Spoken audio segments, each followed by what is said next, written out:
जय हिंद दोस्तों। स्वागत करता हूं आपका एनजे हिंदी एकेडमी पर। दोस्तों जो हिंदी प्रैक्टिस शो का जो हमने ये सेशन चलाया है, इस सेशन में आपका जितना प्यार मिला इसके लिए आपको बहुत बहुत धन्यवाद। आप लोगों को मैं बता दूं कि इससे पहले हमने वर्णमाला और संधि सारी चीज़ें ख़त्म कर ली है, यानी इन दोनों का जो कॉन्सेप्ट है वो सब कुछ हमने क्लियर कर दिया है ना। और ये दोनों चीज़ें मैंने आपको ट्रिक के साथ बताई है, ठीक है।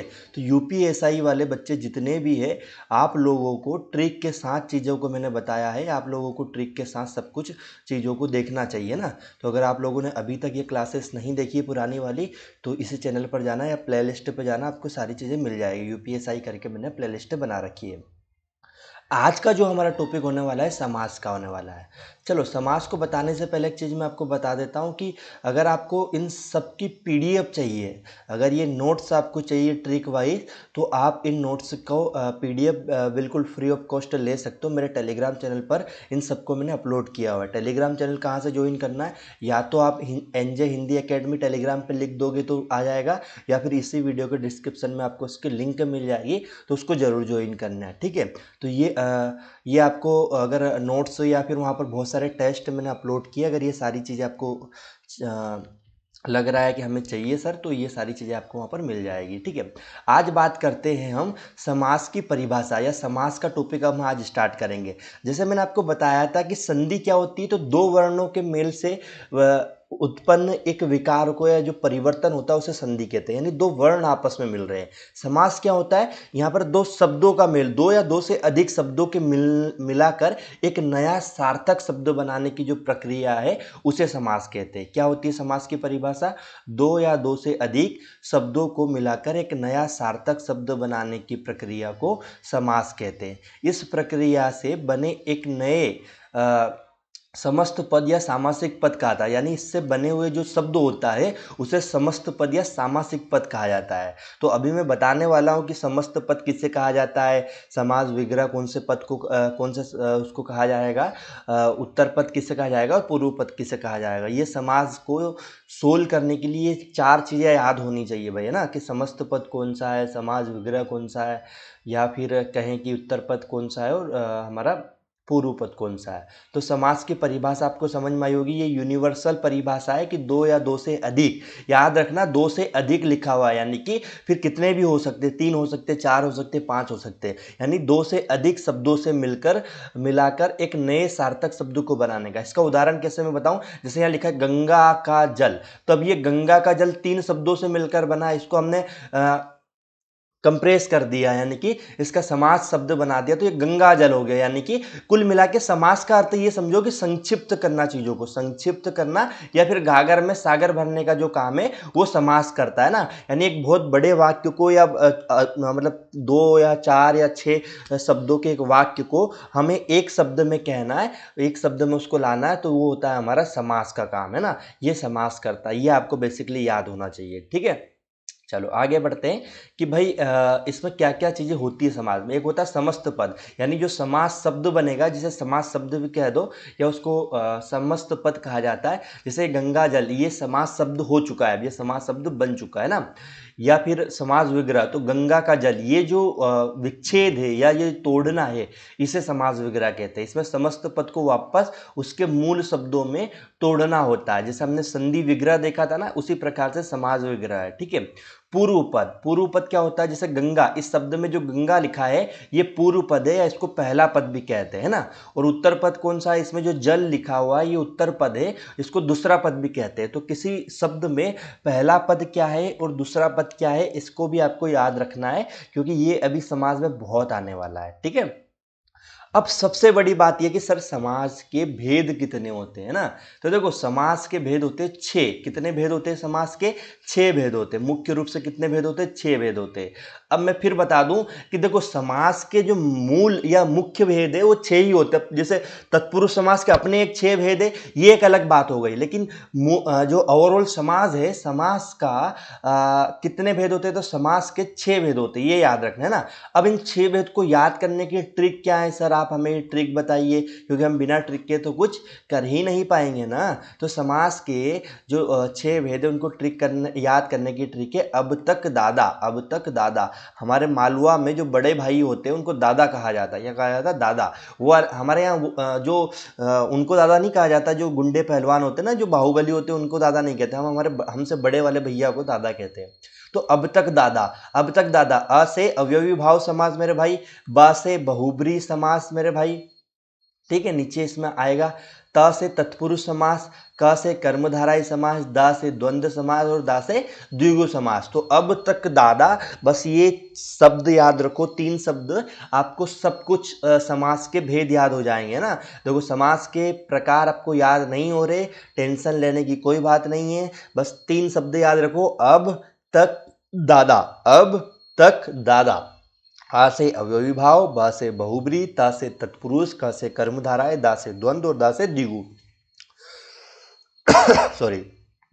ये समास के याद करने की ट्रिक है, इससे बेस्ट ट्रिक आपको कहीं नहीं मिलेगी। इसको याद कर लो, अच्छे से चीज़ें समझ में आ जाएगी आपको, है ना। तो ये होते 6 प्रकार हमारे, ये 6 प्रकार मैंने आपको बता दिए कौन कौन से होते। यहाँ पे बहुब्री हमारा लिखा हुआ है, ठीक है।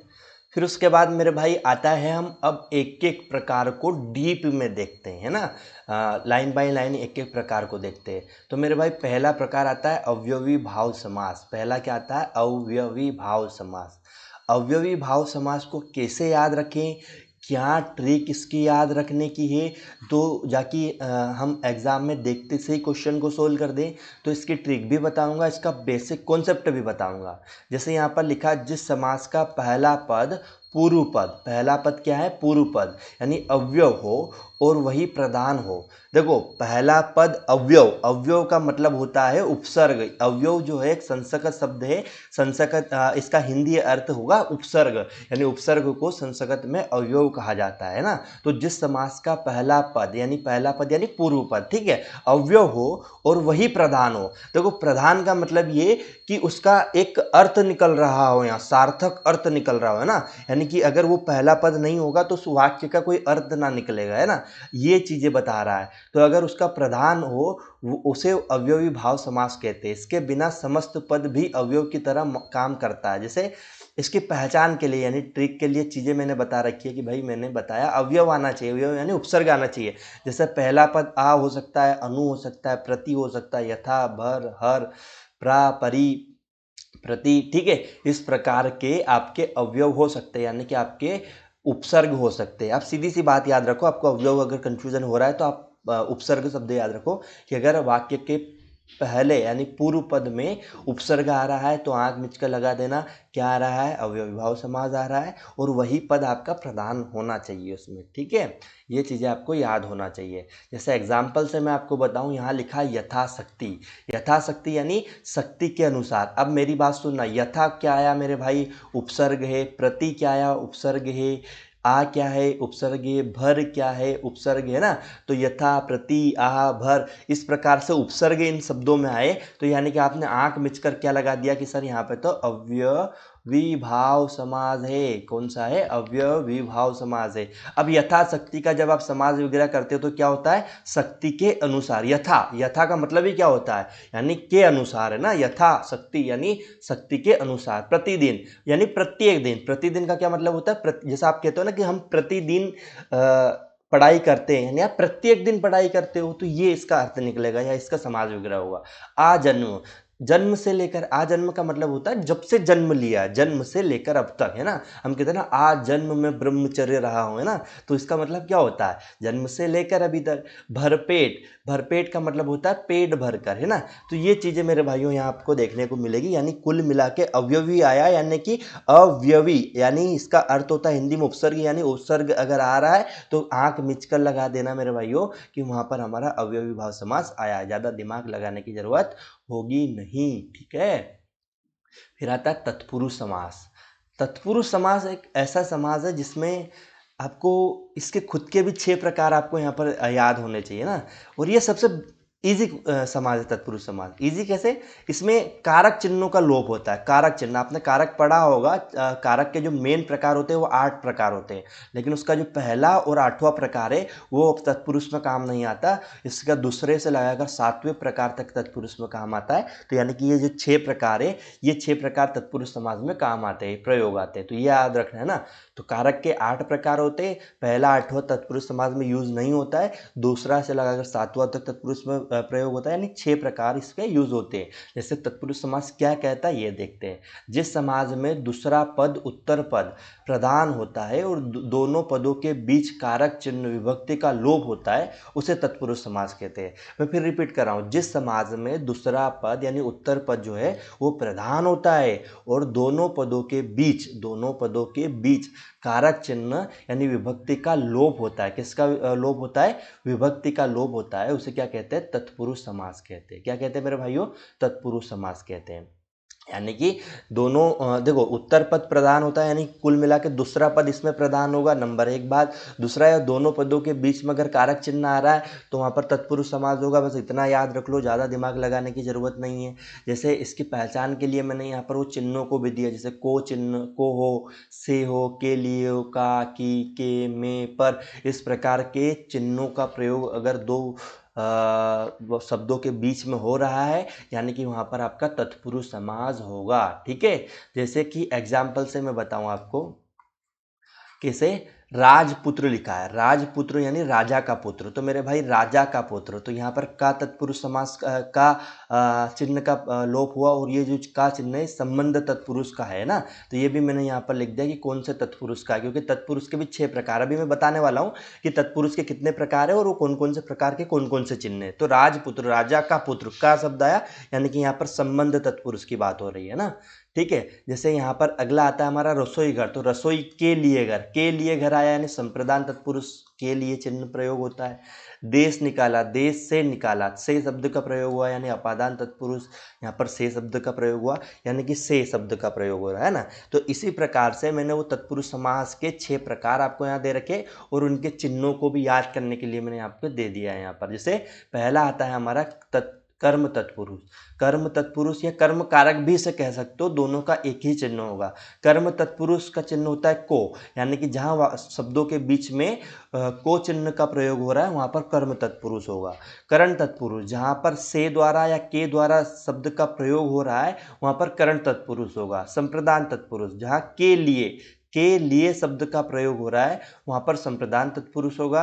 अपादान तत्पुरुष, जिसमें से यानी अलग होने का, देखो से तो आएगा, से करण में भी आ रहा है याद रखना, लेकिन करण में अलग होने का भाव नहीं होगा। से द्वारा का मतलब होगा वहाँ पर जोड़ने वाली बात हो रही कि से द्वारा, यानी इसके द्वारा ये काम किया गया है ना। जैसे मैं कुछ भी बोलूँ तो कि उसके द्वारा ये काम किया गया है ना।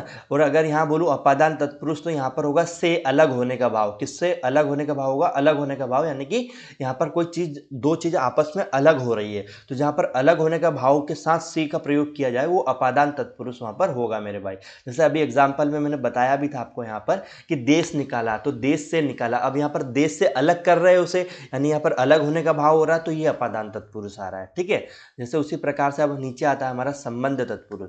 संबंध तत्पुरुष में का, की, के शब्दों का प्रयोग होगा। अगर का, की, के शब्दों का प्रयोग हो रहा है तो संबंध तत्पुरुष होगा। अपादान में के लिए शब्द है और यहाँ पर के द्वारा शब्द का प्रयोग होगा, याद रखना, यहाँ पर सिर्फ का, की, के नहीं होगा। ओके, अधिकरण तत्पुरुष का जो प्रयोग, जो चिन्ह है उसमें में या पर अगर चिन्ह का प्रयोग हो रहा है किसी शब्दों में के बीच में, तो आप कह सकते हो कि यहाँ पर हमारा अधिकरण तत्पुरुष है। तो ये तत्पुरुष के 6 प्रकार थे, उन 6 प्रकारों के चिन्ह मैंने आपको बताए। उम्मीद कर रहा हूँ सारी चीज़ें समझ में आ रही होगी। अगर नहीं आ रही तो प्लीज़ कमेंट बॉक्स में बता दो, और अगर आ भी रही है, आप वीडियो को यहाँ तक देख रहे हो, तो प्लीज़ यहाँ तक भी मुझे चीज़ों में आप कमेंट बॉक्स में ज़रूर बताना, ताकि चीज़ों में हम इम्प्रूवमेंट कर पाएँ। ठीक है, फिर आता है कर्मधारय समास। कर्मधारय समास में क्या होता है? जिस समास का उत्तर पद प्रधान हो तथा पूर्व पद और उत्तर पद में विशेषण विशेष्य या उपमेय उपमान का संबंध हो, वह कर्मधारय समास होगा। कुल मिलाकर एक वाक्य में याद रखो, जहाँ पर तुलना होगी, जहाँ पर किसी चीज़ की तुलना हो रही है, जहाँ पर शब्द को पढ़ने मात्र से, वाक्य को पढ़ने मात्र से आपको लगे कि यार यहाँ पे तो तुलना की जा रही है, तो वहाँ पर कर्मधारय समास लगा देना। बस इतना सा कॉन्सेप्ट है। कर्मधारय समाज में क्या है, उत्तर पद तथा पूर्व पद और उत्तर पद में विशेषण विशेष्य का भाव होगा। तो देखो विशेषण विशेष यानी जो विशेषण यानी जिसकी विशेषता बताई जा रही है, विशेष यानी जिस देखो विशेषण यानी जो विशेषता बताई जा रही है। जैसे मैं कह दूं कि मैं मोटा हूं तो मोटा शब्द विशेषण हो गया। और किसकी विशेषता बताई जा रही, मेरी, तो मैं ये विशेष्य हो गया ना। इसी प्रकार से उपमेय उपमान विशेषण विशेष्य सेम उपमेय उपमान होता है। जब मैं आपको अलंकार पढ़ाऊंगा तब ये सारी चीजें अच्छे से बताऊंगा, ठीक है। तो ये चीजें होती है। तो कर्मधारा में कुल मिला के एकमात्र ट्रिक याद रखो कि ट्रिक क्या है सर, आप कोई सी चीज दे सकते हो तो मैं कहता हूँ तुलना करना, जहां पर चीजों की तुलना हो रही है वहां पर कर्मधारय समास है, बस इतना याद रखो। पहचान के लिए कुछ वाक्य बता देता हूं। विग्रह करने पर या तो जो है या के समान, जो है शब्द का प्रयोग होगा या फिर के समान शब्द का प्रयोग अगर वहां पर होगा तो आप आंख मिचकर लगा देना कर्मधारय समास है। जो है या फिर के समान, जो है या के समान दो शब्दों का प्रयोग अगर हो रहा है कर्मधारा में तो आप आंख मिचकर कर्मधारय समास लगा देना। देखो यहाँ पर समास विग्रह को मैं अच्छे से बता देता हूँ। जैसे नील कमल लिखा है तो नीला है जो कमल है जो शब्द आया, आप यहाँ पर इससे भी पहचान सकते हो कि कौन सा समास है। या फिर आप ऐसे भी समझ सकते हो कि नीला नील कमल, नीला है जो कमल, तो यानी कमल की तुलना किससे हो रही है, नीले शब्द से हो रही है। कमल कैसा है, नीला, यानी कमल की विशेषता बताई जा रही है और किससे तुलना की जा रही है, नीले शब्द से की जा रही है, यानी यहाँ पर विशेषण और विशेष्य आ रहा है। तो आप इससे भी पहचान सकते हो कि सर यहाँ पर कर्मधारय समास है। क्योंकि ये जब अलंकार में मैं आपको उपमेय उपमान बताऊंगा, विशेषण विशेष्य भी बताऊंगा, तब जाके आपको ये और अच्छे समझ में आ जाएगा। अभी के लिए समझो या तो इन चिन्हों के प्रयोग से आप बता पाते हो, हालांकि चिन्हों के प्रयोग ज़्यादा आसान रहेंगे। वैसे भी हमारा कोई वाक्य इतना कठिन नहीं होगा, आप बता पाते हो। जैसे महापुरुष, तो महान है जो पुरुष, यानी पुरुष की तुलना किससे हो रही है, महान से हो रही है, यानी महान आत्मा है, महान पुरुष है ना। तो यहाँ पर है जो शब्द आया, चिन्ह है, ये हमारी ट्रिक है। इस ट्रिक से भी बता सकते हो, बेसिक कॉन्सेप्ट से भी बता सकते हो कि पुरुष की तुलना महान शब्द से हो रही है। तो पुरुष यहाँ पर विशेषण हो गया, महान शब्द विशेष्य हो गया। तो ये हो गया हमारा कर्मधारय समास, ठीक है। जैसे यहाँ पर आता है चंद्रमुख, तो चंद्र के समान मुख है। अब मुख की तुलना किससे हो रही है, चंद्रमा के समान हो रही है, यानी उपमेय और उपमान आ रहा है, ठीक है। उपमान कौन है, मुख है, उपमेय कौन है, चंद्र है। क्योंकि तुलना किससे हो रही है, चंद्र से हो रही है। किसकी तुलना हो रही है, मुख की हो रही है, तो उपमान है। तो ये चीजें आपको याद होना चाहिए, एकदम परफेक्ट तरीके से याद होना चाहिए। तो कर्मधाराएं ऐसे ही कर दोगे, या फिर हे जो या के समान, बस ये दो शब्दों को याद रखो, वैसे भी आपका समास बन जाएगा मेरे भैया, ठीक है। तो ये क्लियर हो जाएगा। फिर उसके बाद आता है द्विगु समास मेरे भाइयों। जिस समास का पहला पद यानी पूर्व पद संख्यावाचक, देखो द्विगु समास इतना सरल है कि इसमें कुछ नहीं करना आपको। अगर इसका पहला पद संख्यावाचक आ रहा है तो फिर आंख मिचकर लगा दो कि वहां पर आपका क्या हो रहा है, पहला पद संख्यावाचक, याद रखना संख्यावाचक विशेषण हो और समस्त पद किसी समूह का बोध कराए। फिर आपको जो पूरा पद होगा वो किसी एक समूह का बोध कराए, ये थोड़ा सा ध्यान रख लेना यहाँ पर, नहीं तो आप कभी कभी गलत कर सकते हो ना, कि पहला पद संख्यावाचक हो और बाकी जो पूरा पद है वो आपको किसी एक समूह का बोध करा रहा हो, तो वहां पर द्विगु समास होगा। क्या होगा, द्विगु समास होगा। ये आप याद रख सकते हो, इसको इस तरीके से भी द्विगु लिखते हैं, ठीक है। ये भी याद रखना मेरे भाई, क्योंकि ये द यहाँ पर हलंत लगा, ये आधा ही लिखा हुआ है, ठीक है। इसकी पहचान यानी पहला पद संख्यावाचक हो। जैसे कि यहाँ पर मैं समास, समस्त पद और समास विग्रह देखूं तो जैसे अगर एक शब्द आया चौराहा, चौराहा, तो चार आया, चार राहु का समूह। चौराहा का अर्थ क्या होता है, चार राहु का समूह, तो चार शब्द आया, ठीक है। राहु का समूह यानी एक समूह का भी बोध हो रहा है। तो हमने जो ट्रिक बती पढ़ी थी या जो बेसिक कॉन्सेप्ट पढ़ा था वो एकदम परफेक्ट हमारा यहाँ बैठ रहा है कि यार पहला पद संख्यावाचक आ रहा है और पूरा पद समूह का बोध करा रहा है, यानी कि यहाँ पर द्विगु समास है, ठीक है। तिरंगा, तिरंगा में तीन आया, रंगा यानी तीन रंगों का समूह, यानी कि यहाँ समूह भी आ रहा है और संख्यावाचक भी आ रहा है। नवरात्रि, नौ रात्रियों का समूह, नौ रात्रियों का समूह, नौ भी आ रहा है और समूह शब्द भी आ रहा है, यानी कि कुल मिलाकर हम आग मिचकर बोल सकते हैं कि ये हमारा द्विगु समास है। और द्विगु समास सबसे इजी है, सबसे इजी, कुछ नहीं है, पहला पद संख्यावाचक आया यानी आंख मिचकर लगा दो, द्विगु समास है। थोड़ा सा क्वेश्चन को गलत होने की संभावना के कारण इतना और चेक कर लेना कि क्या पूरा पद में समूह का बोध हो रहा है, बिल्कुल हो रहा है, तो आंख मिचकर लगा दो। अब आपके कोई भी डाउट हो, आप कोई भी क्वेश्चन सोल्व कर रहे हो और आपको नहीं आ रहा है तो कमेंट बॉक्स में बताना, ये सारी चीज़ें मैं आपको बताऊंगा। हालांकि मैं इन सारे इनके आपको यहाँ पर सोल्व कराने वाला हूँ, ठीक है। ये सारी चीज़ें मैं सोल्व भी कराने वाला हूँ आपको ना। फिर आता है द्वंद्व समास। जिस समाज में दोनों पद प्रधान हो और विग्रह करने पर और, अथवा, या, एवं जैसे योजक शब्दों का प्रयोग होता है उसे द्वंद्व समास कहते हैं। मैं फिर रिपीट कर रहा हूँ, जिस समाज में दोनों पद प्रधान हो, दोनों पद यानी पूर्व पद भी और उत्तर पद भी, दोनों पद प्रधान हो और विग्रह करने पर और, अथवा, या, और, अथवा, या, एवं जैसे योजक चिन्हों का प्रयोग होता है उसे द्वंद्व समास कहते हैं। तो देखो द्वंद्व समास बहुत इजी है। द्वंद्व समास में इतना ज़्यादा तो याद ही नहीं रखना कि और, अथवा, या, वा, ये छोड़ो। यहाँ पर तो सीधी सी बात है, क्या दो पद के बीच में योजक चिन्ह, इस प्रकार के चिन्ह का प्रयोग हो रहा है क्या? अगर इस प्रकार के चिन्ह का प्रयोग हो रहा, आंख मिचकर द्वंद्व समास लगा दो। या फिर क्या दोनों शब्द विलोम आ रहे हैं क्या? जैसे माता तो पिता, रात तो दिन, पाप तो पुण्य, ये इस प्रकार के अगर विलोम शब्द भी आ रहे, देखो मैं ट्रिक बता रहा हूं, बिल्कुल 100% बैठेगी ये ट्रिक। या तो विलोम शब्द आ रहे होंगे दोनों शब्द, या फिर उनके बीच में योजक चिन्ह होगा। अगर समस्त पद आ रहा है तो समास विग्रह दिया है तो फिर या, और, या, अथवा इस प्रकार के चिन्हों का प्रयोग यहाँ पर हो रहा होगा। तो आंख मिचकर लगा देना मेरे भाइयों। कौन सा आ रहा है वहां पर हमारा आ रहा है द्वंद्व समास। कौन सा आ रहा है? द्वंद्व समास। द्वंद्व समास, ठीक है, द्वंद्व समास वहां पर हमारा बनेगा। ये इतनी परफेक्ट ट्रिक बता रहा हूं कि कोई नहीं बताएगा और कोई नहीं समझा पाएगा। देखो मैं फिर बोल रहा हूं, बस आपको वाक्य से एक चीज का बोध होना चाहिए, क्या दोनों शब्द विलोम आ रहे हैं क्या? एक माता आ रहा है तो दूसरा पिता आ रहा है क्या? एक दिन आ रहा है तो रात आ रहा है क्या? पाप आ रहा है तो पुण्य आ रहा है क्या? तो आंख मिचकर लगा देना कि यार ये हमारा द्वंद्व समास है, या फिर उनके बीच में योजक चिन्ह होना चाहिए। समझ गए? चलो आ जाओ, वापस आ जाओ।